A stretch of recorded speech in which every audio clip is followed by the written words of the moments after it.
We're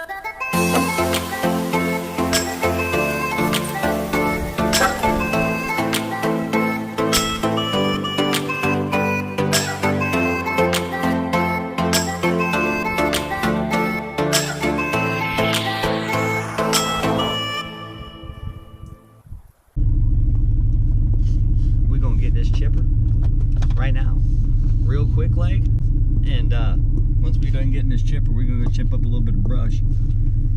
Today's an easy day considering what we've been through the past couple days, but that's really much about the gist of it.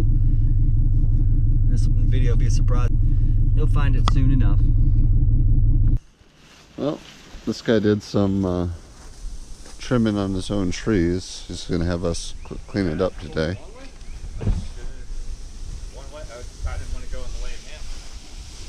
And then just go ahead and chip it off into the woods. Shouldn't take too long.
to thank you for watching. Ask that you subscribe, leave a comment, leave a thumbs up, hit that bell. That way you'll be notified when I put out new videos.